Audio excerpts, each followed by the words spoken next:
So, if government actually have the interests of the citizens at heart, if I'm not talking about government because all of us are part of the government, I'm talking about those in position, our policymakers, those we send there to represent us, and those who are in charge, those that are on the steering wheel.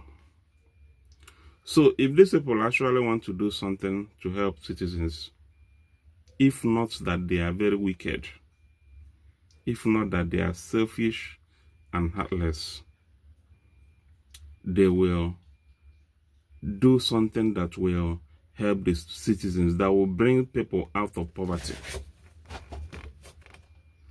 No governor, no politician,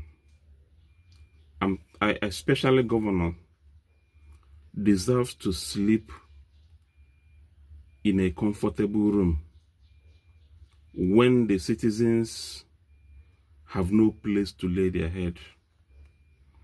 Look at how much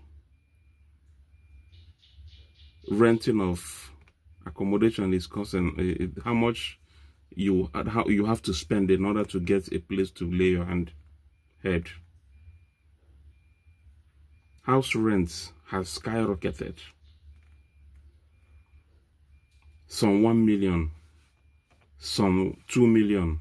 But let me not go to the area of 2 million. Like in the normal area where you are expected that even the poor people are living in, you see houses being rented for 900, 800, 600, 700. For you to see the one of 400, 500 is by the grace of God. How much is the salary of a civil servant? How much is the monthly expenses of a civil servant, including the transportation? How much is that person earning? People that are not civil servants, how much is their income? So you see that these people, that's why I say that they are heartless. Because if you want to fix the problem of this country, you will have to, okay, let me start like I started from Anambra in the other video. And I will also use Anambra State to make my case. If Nigeria refuses to move forward, Anambra State can move forward if they want to. How?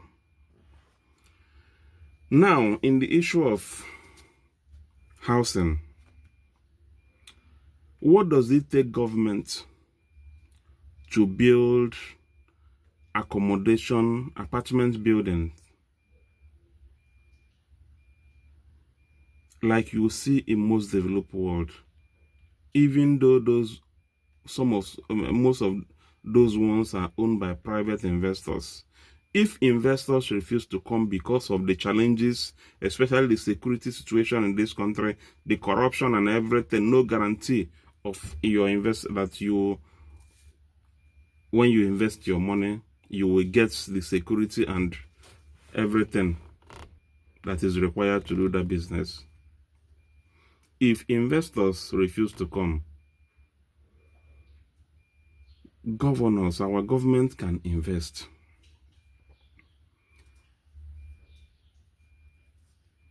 About 20-something hectares of land, I may be wrong, was acquired to build the new governor's lodge.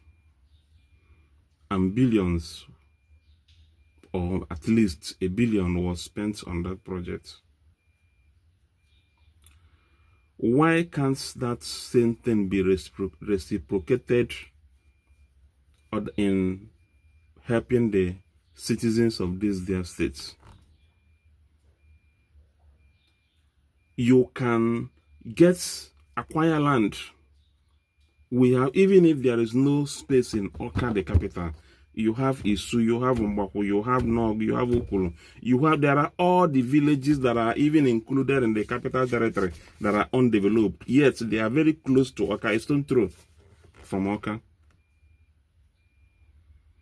You go there, acquire a land, erect residential apartment buildings there. 10-story buildings. By the time you have it, like, let's say 10 in one location, or 15 in one location, that village has developed. You connect a road network there. Then build a factory that is in the area of employment. So if private individuals, private investors in terms of in building are collecting 1,900,000, governments can be collecting 100,000. They can do it. Even if they are not collecting 100,000, but they want to make money from it, at least it should be monthly and affordable as well. This alone will crash the price of rent in Anambra State. Then, let there be factories. At least wherever you have this, anywhere you have something like that, they should be also include factories. Yes, it will be far away from the distance due to industrial activities and others. But let there be factories. Let there be factories. It will employ thousands of people, at least, even in the area of agriculture. Anambra State have the capacity to produce what it can eat and export as well. By the time we build factories, processing plants, and all have you, and then farming as well, farms, you see farms all over the places.